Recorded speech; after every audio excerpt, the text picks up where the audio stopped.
Գյուրջան Կասկադ, ցանկացած համեմատություն մեր օգտին է։ Միակողմանի հայտարարություն չի եղել, Հայաստանը շարունակում է խաղաղության օրակարգ առաջ մղել, գիտեք, որ խաղաղության պայմանագրի բոլոր հոդվածները համաձայնեցված են, եւ Հայաստանը վարչապետի նաև գլխավորությամբ հայտարարում է, որ պատրաստ է ստորագրությունը դնել այդ պայմանագրի տակ եւ պատրաստ է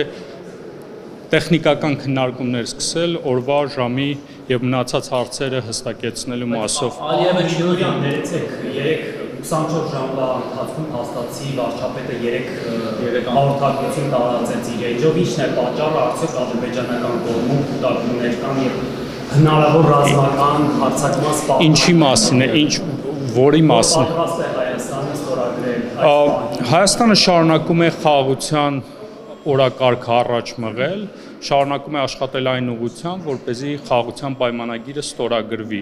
եւ հրապարակային շարունակում ենք աշխատել այդ ուղղությամբ, որպեսզի վերջնականացնենք խաղաղության պայմանագրի ստորագրման գործընթացը, քանի որ տեքստը այլևս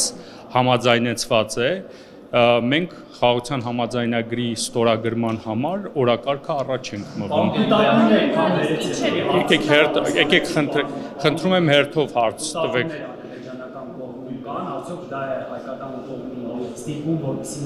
Ես հենց նշեցի, որ Հայաստանը փորձում է խաղաղության օրակարգը առաջ մղել եւ Հայաստանի նպատակը, քանի որ խաղաղության տեքստը համաձայնեցված է այլևս, խաղաղության համաձայնագրի վերջնականացման համար անհրաժեշտ է երկու երկրների ստորագրությունը եւ այդ ստորագրության համար օրակարգն է առաջ մղում։ Բայց Ալիևը նախ չի ցանկանում, չի ստորագրել, այսպեսի ազատներ չեն տեսնում, հակառակ ազատներն են տեսնում, որ նույնիսկ եթե տեքստը պատրաստ է ստորագրման, բայց նախապայմանները առաջ քաշում, օրինակ սահմանադրության փոփոխություն, չգիտեմ, գուցե միջանցքի հարցն է դրա մեջ մտնում, Մինսկի խմբի լուծարում եւ այլն։ Ու տպավորություն է, որ պատերազմի հոտ է գալիս, որտեղ արդեն տեղեկություններ կան, որ կուտակումներ կան սահմանի եւ զորքի ակտիվ տեղաշարժների կողմից է, եւ Նիկոլ Փաշինյանը այդպես ոտուձեռնկա դուրս մեկ օր շուտ ստորագրել տալ, ամեն օր շուտ մաղաչում մարի ստորագրել ինչ կլինի, միայն թե պատերազմ չլինի։ Իհարկե լավ որ պատերազմ չլինի, Բանով ադրբեջանական կողմը վերջերս նաև բարբերաբար մեղադրում է հայկական կողմին կրակ բացելու համար։ Դրանք բոլորը բնականաբար կեղծ մեղադրանքներն են, շատ կարևոր է, որ Եվրամիության դիտորդական առաքելությունը եւս վերջերս հայտարարություն է տարածել, որ սահմանի իրավիճակի վերաբերյալ հայտարարություն է տարածել, մենք եւս մեր հերթին պաշտպանության նախարարությունը հստակեցրել է, որ որևէ նման քայլ չեղել, բնականաբար դրանք մենք համարում ենք կեղծ լուրեր։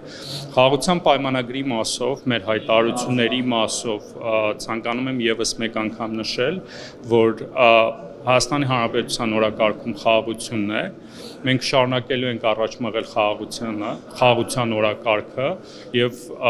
առաջ ենք մղելու այն, որ քանի որ տեքստը այլևս խաղաղության պայմանագրի համաձայնեցված է, մենք ստորագրենք այն։ Բայց նախապայմանները չկան, նախապայմանների մասին։ Տեքստը ամբողջովին համաձայնեցված է եւ մենք կարծում ենք, որ պետք է հանդիպում տեղի ունենա այդ պայմանագիրը ստորագրելու համար։ Խնդրեմ։